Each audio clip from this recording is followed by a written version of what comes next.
2,50,000 টাকা জরিমানা করেছি এবং ভবিষ্যতে তারা এটা করবেন না এমন মুচলেকা দিয়েছেন। গতকাল রাত 10টার দিকে গোপন সংবাদের ভিত্তিতে আমরা তাহের পেট্রোল পাম্প, যেটা রাবনা বাইপাসে অবস্থিত, সেখানে আমরা জানতে পারি যে তারা এলপিজি বিভিন্ন ব্র্যান্ডের সিলিন্ডারে ভরে বাজারজাত করছে। এমন অভিযোগের প্রেক্ষিতে আমরা ইনস্ট্যান্ট সেখানে অভিযান চালিয়েছি এবং আমরা সেই বিষয়গুলো হাতে নাতে পেয়েছি যে তারা বিভিন্ন নামি দামি ব্র্যান্ড, বিশেষ করে যমুনা, বসুন্ধরা, বেক্সিমকোর গ্যাস সিলিন্ডারে তারা এলপিজি ভরে এটা বাজারজাত করে আসছিল দীর্ঘদিন ধরে। আমরা সেই বিষয়টি হাতে নাতে ধরি এবং ভোক্তা অধিকার আইন অনুযায়ী তাদেরকে আমরা 2,50,000 টাকা জরিমানা করেছি এবং ভবিষ্যতে তারা এটা করবেন না এমন মুচলেকা দিয়েছেন। আজকে আমরা সকালে 9:30 থেকে টাঙ্গাইল শহরে অবস্থিত সাত্তার শপিং মলে এখানে আমাদের কাছে বেশ কিছু তথ্য ছিল এবং সেই তথ্যের ভিত্তিতে আমরা এখানে বাংলাদেশ সেনাবাহিনী এবং পুলিশের সহযোগিতায় আমরা অভিযান পরিচালনা করি এবং এখানে এসে আমরা বিশেষ করে যে প্রসাধনীর যে বাজার, এইটাতে আমরা বিভিন্ন অনিয়ম পেয়েছি।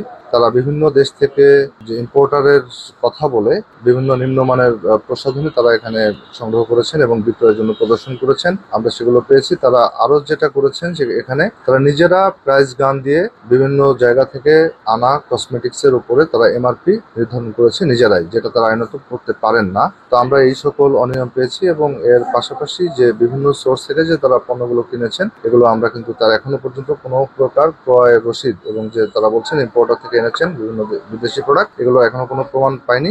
আমরা এগুলো হয়তো কাগজপত্র তাদেরকে সাবমিট করার জন্য আমরা সময় দিয়েছি। আজকে তারা এগুলো সাবমিট করবেন। আমরা দেখবো আসলেই এগুলো বৈধ সোর্স থেকে আসছে কিনা। যদি সেগুলো বৈধ সোর্স থেকে না এসে থাকে তাহলে আমরা ধরে নেবো যে এই পণ্যগুলো নকল বা হচ্ছে নিম্নমানের। আর এছাড়াও যে ওভারটেকিং করা এবং নিজেরা প্রাইস নির্ধারণ করার অপরাধে ভোক্তা অধিকার আইন অনুযায়ী তাদেরকে 1 লক্ষ টাকা অর্থদণ্ড করেছি এবং ভবিষ্যতে এই ধরনের যে মূল্য নির্ধারণটা তারা নিজেরা যেটা করছেন এটা করবেন না এবং কম দামি বা নিম্নমানের প্রোডাক্ট বিক্রি করবেন না, এমন মুচলেকার ভিত্তিতে তাদেরকে আমরা সতর্ক করে যাচ্ছি যেন ভবিষ্যতে এটা না করে। আর যদি পুনরায় তারা একই কাজ করে আমরা ভোক্তা অধিকার আইন অনুযায়ী সর্বোচ্চ কঠোর ব্যবস্থা নেব।